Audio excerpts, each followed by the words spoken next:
சும்மா சொல்லக்கூடாது. நம்முடைய முதலமைச்சர் அவர்கள் ஆட்சிக்கு வந்த ஒரே மாசத்துல தமிழ்நாட்டிலேயே தன்னுடைய பெரம்பூர் தொகுதியை நம்பர் 1 தொகுதியாக மாத்தி காட்டிட்டார். எதுல நம்பர் 1 பாத்தீங்கன்னா, இன்னைக்கு தமிழ்நாட்டிலேயே மின்வெட்டுல நம்பர் 1 தொகுதி பெரம்பூர் தொகுதி தான். அதுவும் ஆளுங்கட்சிக்காரங்க என்ன தெரியுமா பேசிட்டு இருக்காங்க, அண்ணன் பவருக்கு வந்தா தமிழ்நாடு மாறும்னு பார்த்தோம், ஆனா அண்ணன் கைக்கு பவர் வந்த நாள்ல இருந்து தமிழ்நாட்டுக்கே பவர் போயிடுச்சு அப்படின்னு இன்னைக்கு ஆளுங்கட்சிக்காரர்கள் பேசிட்டு இருக்கிறாங்க. மாண்புமிகு மின்துறை அமைச்சர், மாண்புமிகு பேரவைத் தலைவர் அவர்களே, மாண்புமிகு முதல்வர் அவர்களே, மாண்புமிகு எதிர்கட்சி தலைவர் சொல்றப்ப தமிழ்நாட்டுக்கு ஏதோ மின்வெட்டு இருக்குன்னு சொல்லியிருந்தாரு. நாங்கள் ஒவ்வொரு நாளும் தமிழ்நாட்டில் எங்கெங்க எதனால மின்வெட்டு விழுதுன்னு நம்ம பப்ளிஷ் பண்ணிட்டே வரோம், டேஷ்போர்ட் பப்ளிஷ் பண்ணிட்டே வரோம். அதுல எதனால என்ன காரணம்னு சொல்லிட்டே வரோம். இந்த துறை ஏன் இப்படி இருக்குன்னு நாங்க ஏற்கனவே தெளிவா சொல்லிடுறோம். இந்த துறையோடைய இன்னைக்கு நிதிநிலை அறிக்கையில இந்த துறையில 2.5 லட்சம் கோடி கடன் இருக்கு. அது இல்லாமல் இந்த துறையில எந்தவித இன்ஃப்ராஸ்ட்ரக்சர் டெவலப்மெண்ட்டும் இவங்க கடந்த 5 ஆண்டுகள் 15 ஆண்டுகள் செய்யப்படவில்லை. இது சம்பந்தமாக விரிவான வெள்ளை அறிக்கை விரைவில் வெளியிடப்படும் நம்ம ஏற்கனவே சொல்லிடுவோம். அது இல்லாமல் இந்த துறைக்கு கடந்த 5 ஆண்டுகளாக எவ்வளவு பேர் ஆள் எடுத்தார்கள் என்று, எவ்வளவு பேர் வேலைக்கு ஆள் எடுக்கப்பட்டது என்பதையும் நாங்கள் இன்னும் ஒரு சில நாட்கள்ல இதற்கான விளக்கமாக வெள்ளை அறிக்கையை நாங்கள் கண்டிப்பாக வெளியிடுவோம். இந்த துறையில் பாத்தீங்கன்னா இப்ப வேக்கண்ட் மட்டும் 70,000 வேக்கண்ட் இருக்கு. இது எல்லாம் சீரமைத்து இந்த ஒரு வாரமாக 10 நாட்களாக மொத்தம் 125 குழுக்கள் அமைக்கப்பட்டிருக்கு. இந்த துறையில நம்ம எதனால இந்த மின்வெட்டுகளை சரி செய்ய 125 குழுக்கள் அமைக்கப்பட்டு 500 பேர் வெளியிலிருந்து கான்ட்ராக்ட் எல்லாம் எடுக்கப்பட்டு எங்கெங்கெல்லாம் மின்வெட்டுகள் இருக்கோ அது சரி செய்யப்பட்டிருக்கு. கடந்த ஒரு வாரமா நீங்க பாத்திருப்பீங்க, ஒவ்வொரு நாளும் எதனால் மின்சாரம் தட்டுப்படுதுன்னு சொல்லி பப்ளிஷ் பண்ணிட்டே இருக்கோம். பொதுவாக குற்றச்சாட்டுகள் சொல்லுவதை தவிர்த்து விட்டு எங்க ஸ்பெசிபிக்கா எந்த நாள்னு சொல்லிட்டு பெரம்பூர்ல அதான் சொல்றோமே, பெரம்பூர்ல எத்தனை முறை மின்சாரம் தட்டுப்படுச்சு, எதனால தட்டுப்படுச்சு, எவ்வளவு நேரத்தில் அது சீர் செய்யப்பட்டது, சரி செய்யப்பட்டதுன்னு பார்த்திருக்கோம். எங்கெங்கெல்லாம் பியூஸ் திருட்டுகள் நடக்கப்பட்டதோ அவர்களெல்லாம் கைது செய்யப்பட்டிருக்கிறார்கள். அதே மாதிரி வேற எங்கெல்லாம் சிசிடிவி இல்லாத இடத்தில் இருக்குதோ அங்கெல்லாம் ரோந்து பணிகள் அதிகரிக்கப்பட்டிருக்கு. கடந்த 10 நாட்களாக எங்கெங்கெல்லாம் தேவையில்லாமல் மின்வெட்டுகள் ஏற்படுத்தப்பட்டதோ, ஓவர்ஃப்ளோ லோடு அதிகமாக அனுப்பப்பட்டு அதெல்லாம் உடனடியாக சீரமைக்கப்பட்டிருக்கு. ஒவ்வொரு நாளும் குறைஞ்சது 50 இருந்து 55 இடத்துல மின்சாரம் தட்டுப்பாடு அங்கங்க மின்வெட்டு ஏற்படுது. அதுல 35 இடத்துக்கு கீழேயாவது 1 மணி நேரத்துக்குள்ள சரி செய்யப்பட்டு வருகிறது. அதுக்கான டேஷ்போர்டுக்கு தெளிவாக எதிர்கட்சி தலைவர் பார்த்து விட்டு பேசினால் நன்றாக இருக்கும். மாண்புமிகு முன்னாள் அமைச்சர் மாண்பு உறுப்பினர் செந்தில் பாலாஜி அவர்கள். மாண்புமிகு பேரவைத் தலைவர்களே, எங்களுடைய எதிர்கட்சி தலைவர்கள் சொன்னார்கள் மின்வெட்டு சம்பந்தமாக. இப்போதைய அமைச்சர் அவர்கள் அது குறித்து கருத்துக்களை சொன்னார்கள். கடந்த 5 ஆண்டுகளில் சீரான மின் விநியோகத்திற்கு 393 துணை மின் நிலையங்கள் அறிவிக்கப்பட்டு அதற்கான பணிகள் பெரும்பான்மையாக முடிக்கப்பட்டு பயன்பாட்டிற்கு கொண்டு வரப்பட்டிருக்கின்றன. ஒவ்வொரு ஆண்டும் தேவைக்கேற்ப கூடுதல் மின் தேவை ஏற்படுகின்ற பொழுது அதற்கான ஏற்பாடுகள் செய்யப்பட்டு புதிய மின் உற்பத்தி திட்டங்கள் வரை அறிவிக்கப்பட்டு அது செயல்பாட்டுக்கு கொண்டு வரப்பட்டிருக்கின்றன. ஏறத்தாழ 90,000 மின்மாற்றிகள் கடந்த 5 ஆண்டுகளில் புதிதாகவும் பழுந்தடைந்ததையும் மாற்றி சீரமைக்கப்பட்டன. ஒரு அமைச்சர்கள் ஒரே அதாவது ஒவ்வொரு ஆண்டும் கூடுகின்ற பொழுது மின் தேவை கூடுகின்ற பொழுது அதற்கான ஏற்பாடுகளை நிர்வாக ரீதியாக செய்ய வேண்டியது அரசினுடைய கடமை. ஒரு அரசு பொறுப்பேற்ற பிறகு முதல் முறையாக அந்த அரசினுடைய துறையினுடைய உயர் அதிகாரிகளை அழைத்து ஆய்வுக் கூட்டங்களை நடத்தி என்னென்ன குறைபாடுகள் இருக்கின்றன, அதை எப்படி நிவர்த்தி செய்யலாம் என்பது களையெடுக்க வேண்டியது அரசினுடைய கடமை, துறையினுடைய கடமை. எனக்கு தெரிந்தவரை இதுவரை மின்துறையில் அந்த மின் விநியோகத்தில் இருக்கக்கூடிய துறையினுடைய அதிகாரிகள் ஆய்வுக் கூட்டங்கள் வரை இதுவரை நடைபெறவில்லை. அதைத்தான் அங்கு பணியாற்றக்கூடியவர்கள் சொல்கின்றார்கள். இப்பொழுது இருக்கக்கூடிய பணியாளர்களை வைத்துத்தான் கடந்த 5 ஆண்டுகளும் மிக சிறப்பாக எந்தவித மின்தடையும் இல்லாமல் சீரான மின் விநியோகம் வழங்கப்பட்டன. எனவே கடந்த காலங்களில் இருக்கக்கூடிய குறைகளை தொடர்ச்சியாக ஒரே கருத்துக்களை முன்வைப்பதை விட இந்த அரசு துறையினுடைய அதிகாரிகளை அழைத்து ஆய்வுக் கூட்டங்களை நடத்தி கடைமுறை வரை மின் விநியோகம் சீராக எடுத்து செல்வதற்கான முன்னெடுப்புகளை எடுக்க வேண்டும்.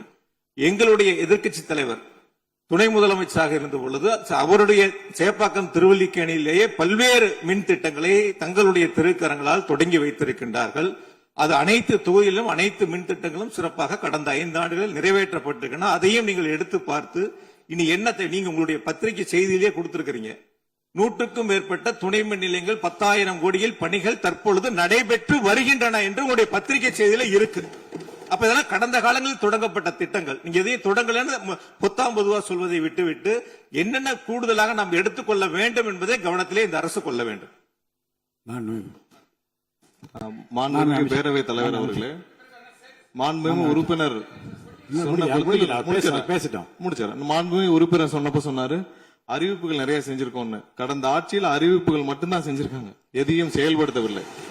அது இல்லாமல் அவர் சொல்லியிருக்கிறார், நாங்கள் அது சம்பந்தமாக வெள்ளை அறிக்கை 2 நாள்ல வெளியிடுவோம். நீங்க அமைதியா இருக்கலாம், 2 நாள் அது சம்பந்தம் வெளியிடுவோம். அது இல்லாமல் 90,000 டிரான்ஸ்பார்மர் வாங்கியதாக சொல்லியிருக்கிறார். அதில் 44,000 டிரான்ஸ்பார்மர் வாங்கியதற்கான சிபிஐ வழக்கு பதிவு செய்துள்ளது. அதுல அவங்க வாங்கின லட்சணம், எந்த லட்சணத்தில் அந்த டிரான்ஸ்பார்மர் வாங்கப்பட்டது அப்படின்னு தெரியும். அது இல்லாமல் அதற்கு முன்னால் இருந்த மின்சாரத்துறை அமைச்சர் அங்கே அமைதியா உட்கார்ந்து இருக்கிறார். முன்னால் இருந்த மின்சாரத்துறை அமைச்சர் அமைதியா உட்கார்ந்து இருக்கிறார். இது தேவையற்ற விவாதத்தை எழுப்ப வேண்டாம். 2 நாட்கள்ல வெள்ளை அறிக்கை வெளியிடப்படும். அதற்கப்புறம் அதற்கப்புறம் மின்சாரத்துறை மானிய கோரிக்கை சம்பந்தமாக அடுத்து மின்சாரத்துறை மானிய கோரிக்கை வரும்பொழுது தெளிவாக பேசிக் கொள்ளலாம். ஏற்கனவே நீங்கள் செஞ்ச எல்லாமே எவ்வளவு தூரம் டிரான்ஸ்பார்மர் வாங்குனீங்க எல்லாமே சிபிஐல 3 வருடம் கடுமையான போராட்டத்திற்கு அப்புறம் சிபிஐல வழக்கு இருக்கு. எல்லாம் விரிவாக மின்சாரத்துறை மானிய கோரிக்கை எப்ப பேசிக்கலாம். 2-3 நாட்களில் வெள்ளை அறிக்கை வெளியிடப்படும், அப்போது பேசிக் கொள்ளலாம். வழக்கு விசாரணை உள்ளதை பற்றி மாண்பு அமைச்சர் பேசியது நீக்கப்படுகிறது. லட்சணம் என்ற வார்த்தை நீக்கப்படுகிறது. மாண்பு எதிர்க்கட்சி தலைவர் அவர்கள் இனி குறுக்கீடுக்கு அனுமதி இல்லை. மாண்பு எதிர்க்கட்சி தலைவர்கள் இன்னைக்கு அவங்க பேசி முடிக்கணும். மாண்பு எதிர்க்கட்சி தலைவர் சரி விடுங்க. என்ன சொல்லுங்க, சீக்கிரமா சொல்லுங்க. மாண்புமிகு பேரவைத் தலைவர் அவர்களே, மாண்புமிகு அமைச்சர் அவர்கள் கடந்த 15 ஆண்டுகளாக என்று ஒரு வார்த்தையை சொல்லியிருக்கிறார்.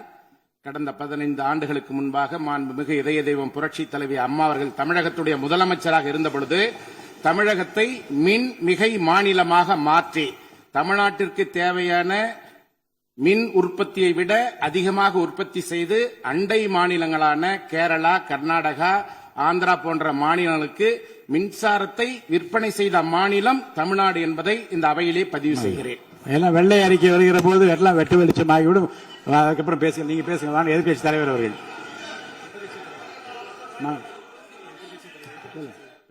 மாண்பு உறுப்பினர். மாண்பு பேரவைத் தலைவர் அவர்களே, மாண்புமிகு மின்துறை அமைச்சர் ஊடகங்களை நல்ல சிறப்பாக கையாளுறவர். கொஞ்ச நாள் அமைதியா இருக்காருன்னு பார்த்தா இன்னைக்கு இங்கேயும் அந்த முயற்சி எடுத்திருக்கிறாரு. எத்தனை கோடி கடன் இருக்கிறது இன்னைக்கு நேற்று இல்ல.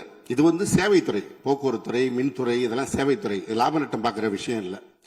கடன் இருந்தாலும் பொதுமக்களுக்கு மின்சாரம் சென்று சேர்கிறதாங்கிறது முக்கியமான பிரச்சனை. கடந்த 5 ஆண்டுகள்ல இந்த பிரச்சனை இல்லாம இதே கடனோடு இதே ஊழியர் பற்றாக்குறையோடு தான் செயல்படுத்தினோம். ஊழியர் பற்றாக்குறையை எப்படி சரி செய்வதுங்கிற பிரச்சனை எங்களுடைய ஆட்சி அமைந்த போது கொரோனா உச்சத்தில் இருந்தது, பொருளாதார நெருக்கடி இருந்தது. அதையெல்லாம் படிப்படியாக சீரமைத்து அப்பொழுதுதான் நம்முடைய முன்னாள் மின்துறை அமைச்சர் சகோதரர் செந்தில் பாலாஜி அவர்கள் சொன்னது போல 95,000க்கு மேற்பட்ட டிரான்ஸ்பார்மர்ஸ் அங்கங்க நிறுவி இருக்கும். அது எல்லாமும் போட்டோ எடுத்து அவர் எல்லாத்தையுமே ரெக்கார்ட் பண்ணி வச்சிருக்காரு. வேணா உங்களுக்கு அதெல்லாம் கொடுக்கிறோம். சட்டமன்றத்திலும் எல்லோருக்கும் வழங்கப்பட்டது. அதே போல பெரம்பூர் தொகுதிக்கு பக்கத்து தொகுதியான எங்களுடைய தலைவர் தளபதி அவருடைய தொகுதியான குளத்தூர் தொகுதியில 220 kVA புதிய மின் நிலையம் துவக்கி வைக்கப்பட்டு அந்த பகுதி எல்லா பகுதிக்கும் சேர்த்துதான் சரி செய்வதற்கான வாய்ப்பு வழங்கப்பட்டிருக்கிறது. போய் நீங்க கொஞ்சம் ஆய்வு பண்ணுங்க. அடுத்தது ஃபியூஸ் கேரியர் திருடு போனதை சொன்னார். ஒரு சிறப்பான காட்சியை வெளியிட்டார். பகல் நேரத்தில் சிறப்பான வெயிலில் ஃபியூஸ் கேரியர் திருடப்படுகிறது. அப்ப திருடு போனது ராத்திரிக்கு தான் கரண்ட் ஆஃப் ஆகுது. எங்கேயோ சர்க்கியூட்டை கரெக்ட் பண்ணி வச்சு அதுல டைமர் வச்சிருப்பாங்க பிறகு. இங்க புடுங்கன்னா ராத்திரி 7 மணிக்கு மேல தான் அங்க கரண்ட் ஆகிற மாதிரி டைமர் வச்சு ஃபியூஸ் கேரியர்லாம் புதுசா வந்திருக்குதாங்கிறது எங்களுக்கே சந்தேகமா இருக்கு. பேரவைத் தலைவர் அவர்களே கொஞ்சம் இருங்க. ஒரு புகார் சொல்லுகிற போது இந்த ஃபியூஸ் கேரியர் முன்னவர் மாண்பு பேரவைத் தலைவர் அவர்களே, முன்னாள் மின்துறை அமைச்சர் விளக்கத்தை சொன்னார். அதையே நீங்கள் கோடிட்டு நீங்களும் பல்வேறு விளக்கங்களை சொல்வது இந்த சபையில் நேரத்தை போக்குவது மட்டுமல்ல, சபைக்கு மீண்டும் உங்களுக்கு பதிலளிக்க வேண்டிய நேரம் இருக்கிறது. எதிர்க்கட்சி தலைவர் அவர்கள் பேச வேண்டிய நேரம் இருக்கிறது. ஆகவே நீங்கள் இந்த நேரத்தை தவிர்த்து நீங்கள் பேசுகிற போது இந்த கருத்துக்களை சொல்லலாம். மாண்புமிகு எதிர்க்கட்சி தலைவர் அவர்கள் நீங்க பேசலாம். முடிச்சிட்டீங்க. பியூஸ் கேரியர் திருடுபடுறது மட்டும் இல்ல, தனிப்பட்ட நபர்களுடைய மோட்டார்ல இருக்கிற காப்பர் வயருக்காக திருடுவது என்பது காலங்காலமாக நடந்து வருவது. ஏதோ பியூஸ் கேரியர் வந்து அதுல இருக்கிற காப்பருக்காக திருடினாங்கன்னு இப்போ ஒரு கண்டுபிடிப்பை வெளியிட்டு இருக்கீங்க. இது தனியாருக்கு நடப்பது, அரசுக்கும் நடப்பது. ஆனால் அந்த பியூஸ் கேரியர் எந்த நேரத்தில் திருடப்பட்டது என்ற காட்சியை நீங்கள் தான் வெளிப்படுத்தினீர்கள். அதற்கும் இதற்கும் சம்பந்தம் இல்லை. எனவே வெளியில பேசுற மாதிரியே சபையில் பேச வேண்டாம் என்பதை தயவு செய்து கேட்டுக்கொள்கிறேன். நேரத்தை பத்தி அவை முன்னவர் சொன்னீங்க. நம்முடைய அவைத்தலைவர் தான் 50 நிமிஷமா பேசிட்டு இருக்காரு. நாளில் ஒரு பகுதி நேரம் அண்ணன் தான் பேசிட்டு இருக்காரு. அப்படி திருப்பி பேசுங்க. மாண்புமிகு எதிர்க்கட்சி தலைவர் அவர்களே, அவைத்தலைவரை பற்றி சொல்லவே கூடாது, சபையில் இடம்பெறக்கூடாது என்பதை தெரிவித்துக் கொள்கிறேன். எதிர்க்கட்சி தலைவர் அவர்கள். மாண்புமிகு பேரவைத் தலைவர் அவர்களே, நான் கேட்டுக்கொள்வதெல்லாம் நீங்க இந்த மின்வெட்டு பிரச்சனையால தமிழ்நாட்டை இருட்டாக்கி முதலீடுகளை கோட்டை விட்டுறாதீங்கன்னு தான் உங்களை எல்லாம் கேட்டுக்கொள்கின்றேன். அது மாதிரி நம்முடைய மின்சாரத்துறை அமைச்சர் வந்து 2 நாட்கள் பொறுமையா இருங்கன்னு சொல்லும்போது எனக்கு அடுத்த 2 நாட்களுக்கு தமிழ்நாட்டில் மின்சாரம் இருக்குமா இல்லையா, இல்ல நாங்க எல்லாரும் பொறுமையா இருக்கணும்னு அதை சிம்பாலிக்கா சொல்றாரா அப்படிங்கிற சந்தேகம் எனக்கு இருக்கு. இன்னைக்கு எங்க பார்த்தாலும் அறிவிக்கப்படாத ஒரு மின்வெட்டாக இருக்கு. குடும்பங்கள்லாம் குழந்தைங்களை கூப்பிட்டு வந்து சாலை மறியலில் ஈடுபட்டு இருக்கிறாங்க. சில நாட்களுக்கு முன்பு எங்களுடைய திராவிட முன்னேற்ற கழகத்தின் சார்பாக ஒரு பொதுக்கூட்டம் அம்பத்தூர்ல ஒரு பொதுக்கூட்டம் ஏற்பாடு பண்ணியிருந்தோம். அங்க வந்து எங்களுடைய முன்னாள் அமைச்சர், இப்போ சட்டமன்ற உறுப்பினர் அண்ணன் தங்கம் தென்னரசு அவர்கள் சிறப்பு பேச்சாளராக போயிருந்தார். அவர் பேச ஆரம்பிச்சோடனே கரண்ட் கட் ஆயிடுச்சு. 30 நிமிஷம் வரைக்கும் காத்திருந்து நாங்க என்ன பண்ணிட்டோம், பொதுக்கூட்டத்தை அரசுக்கு எதிரான ஒரு ஆர்ப்பாட்டமா மாத்தி, கரண்டே வரல, ஆர்ப்பாட்டமா நடத்தி முடிச்சிட்டோம். அது மட்டும் இல்ல, இன்னைக்கு தமிழ்நாட்டில் பல்வேறு இடங்கள்ல, திருவண்ணாமலையில கிரிவல பாதையில மக்கள் போறப்போ தினசரி பவர் கட் பண்றாங்க. அவங்களுடைய பாதுகாப்பை இன்னைக்கு ஒரு மிகப்பெரிய ஒரு கேள்விக்குறியா ஆக்கி வச்சிருக்கு இந்த அரசு. செங்கல்பட்டு அருகே சூனாம்பேடுல கருப்பாயி அப்படிங்கிற 75 வயது மூதாட்டி, அவங்க உடம்பு சரியில்லை, வீட்டுல வெண்டிலேட்டர் சப்போர்ட்ல இருந்தப்போ பவர் கட் ஏற்பட்டு மூச்சு திணறி இறந்து போயிட்டாங்க. பவர் இல்லைன்னு தொகுதி எம்எல்ஏ போய் கேட்கலான்னு பார்த்தா எம்எல்ஏ யாருன்னு மக்களுக்கு தெரியல. நிறைய பேருக்கு இங்க இருக்கக்கூடிய எல்லாம், நான் தவறா சொல்ல, எல்லாமே புதுமுகங்கள். நமக்கே பாரு வெளில பார்க்கும்போது ஒரு எம்எல்ஏவா இல்லையா அப்படின்னு தெரியல, உள்ள வந்தாதான் தெரியுது. முன்னெல்லாம் புயல் மழை நேரத்துல ஸ்கூலுக்கு லீவ் விடுவாங்க. ஆனா இந்த ஆட்சி அமைஞ்ச பிறகுதான் முதல் முறையா கரண்ட் இல்லைன்னு ஸ்கூல்ஸ்க்கு லீவ் விட ஆரம்பிச்சிருக்காங்க. சென்னை, பெரம்பூர் மற்றும் வியாசர்பாடியில கடந்த ஜூன் 9ஆம் தேதி அன்னைக்கு 4 தனியார் பள்ளிகளுக்கு கரண்ட் இல்லைன்னு லீவ் விட்டாங்க. முன்னாடி மழை வர்றப்பெல்லாம் ஸ்கூல் பசங்க டிவி ஆன் பண்ணி இன்னைக்கு ஸ்கூல் இருக்கா இல்லையான்னு தெரிஞ்சுப்பாங்க. ஆனா இப்பெல்லாம் டிவி ஆன் பண்ண முடியலன்னு தெரிஞ்சுக்கிறாங்க, சரி இன்னைக்கு கரண்ட் இல்லை, இன்னைக்கு ஸ்கூல் லீவ் தான் அப்படின்னு. ஒரு மிகப்பெரிய ஒரு அட்வான்ஸ் டெக்னாலஜி இந்த அரசு உருவாக்கி இருக்கு. எதிர்கட்சியான எங்க பொதுக்கூட்டத்துல தான் பவர் கட் ஆகுதோன்னு நான் கூட நினைச்சிட்டு இருந்தோம், வருத்தப்பட்டோம். ஆனா அமைச்சரவையில இடம்பெற்றிருக்கக்கூடிய விடுதலை சிறுத்தைகள் கட்சியுடைய தலைவரான அண்ணன் திரு தொல் திருமாவளவன் அவர்களும் பவர் கட்ல பாதிக்கப்பட்டிருக்கிறார். விடுதலை சிறுத்தைகள் கட்சியுடைய தலைமையகத்துக்கு முன்னாள் ஒன்றிய அமைச்சர் முன்னாள் அமைச்சர் அண்ணன் ப சிதம்பரம் அவர்கள் போயிருக்காரு. ஒரு உள்ள போனோடனே கரண்ட் கட் ஆயிடுச்சு. கிட்டத்தட்ட 1 மணி நேரம் 2 பேரும் இருட்டிலே உட்காந்து பேசியிருக்கிறாங்க. கரண்ட் வருமா வராதான்னு, ஏசி ஓடல, வேர்த்து கொட்டி 2 பேரும் பேசிட்டு இருந்திருக்காங்கன்னு அண்ணன் திருமா அவர்களே பதிவு போட்டிருக்கிறார். இந்த ஆட்சியில தமிழ்நாட்டுடைய தலைநகரத்துக்கு இதுதான் நிலைமை. பவர்ல ஷேரிங் கொடுத்த ஆளுங்கட்சியால அவங்க அமைச்சரவையில் இருக்கக்கூடிய கட்சியுடைய அலுவலகத்துக்கு பவர் கொடுக்க முடியாம இன்னைக்கு தடுமாறிட்டு இருக்கிறாங்க. ஏன் இன்னும் சொல்ல போனா 2 நாளைக்கு முன்னாடி ஆளுங்கட்சியோட ஹெட் ஆபீஸ்லயே கரண்ட் கட் ஆயிடுச்சு. அப்போ அங்க வந்தவங்க எல்லாம் ஆளுங்கட்சியா இருந்தோம், பனையூர்லயே பவர் இல்லையேன்னு புலம்பிட்டு போனதாக தகவல் வந்திருக்கு. ஆக மொத்தம் இன்னைக்கு தமிழ்நாடு லிட்டரலா ஒரு இருட்டுல மூழ்கி கிடக்குது. மின்வெட்டால இன்னைக்கு பல நிறுவனங்கள் முடங்கி போயிருக்கு. குறிப்பா MSME சொல்லப்படுற குறு சிறு நிறுவனங்கள் எல்லாம் என்ன பண்றதுன்னு தெரியாம புலம்பிட்டு இருக்கிறாங்க. ஏற்கனவே மேட்டூர்ல ஜூன் 12ஆம் தேதி நீங்க தண்ணி திறந்து விட்டுருக்கணும், திறந்து விடல. மின்வெட்டால மோட்டார் பம்ப் செட் மூலமும் விவசாயம் பண்ண முடியலன்னு விவசாயிகள் இன்னைக்கு போராடிட்டு இருக்கிறாங்க. மின்வெட்டுக்கு ஒவ்வொரு நாளும் ஒவ்வொரு விளக்கத்தை இந்த அரசு சார்பாக கொடுத்துட்டு இருக்கிறீங்க. லோடு அதிகமா இருக்குன்னு சொன்னாங்க. இன்னும் ஒரு படி மேல போய் இன்னைக்கு ஃபியூஸ் கேரியர் எடுத்துட்டு போயிடுறாங்கன்னு சொல்லிட்டு இருக்கிறாங்க. இப்படி சொன்னதும் இந்த ஆட்சிக்கு வெளியில இருந்து ஆதரவு கொடுக்கக்கூடிய மார்க்சிஸ்ட் கம்யூனிஸ்ட் கட்சியை சேர்ந்த எழுத்தாளர் திரு ஆதவன் தீட்சணை அவர்கள் ஒரு பதிவு போட்டிருக்கிறார். என்ன தெரியுமா எழுதியிருக்கிறாரு?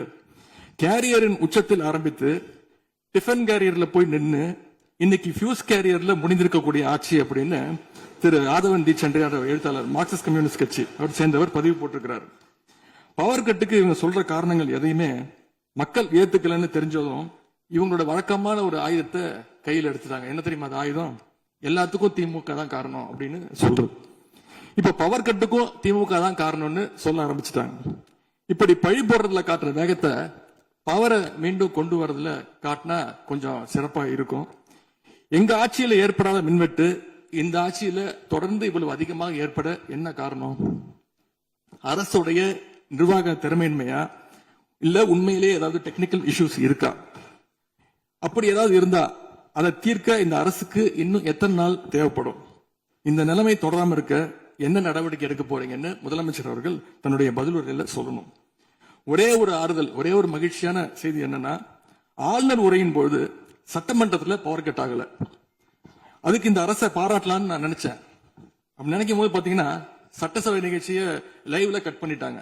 இன்னைக்கு லைவ்ல வந்துட்டு இருக்கா அப்படின்னு எனக்கு தெரியல, கொடுத்திருக்கிறதா சொன்னாங்க.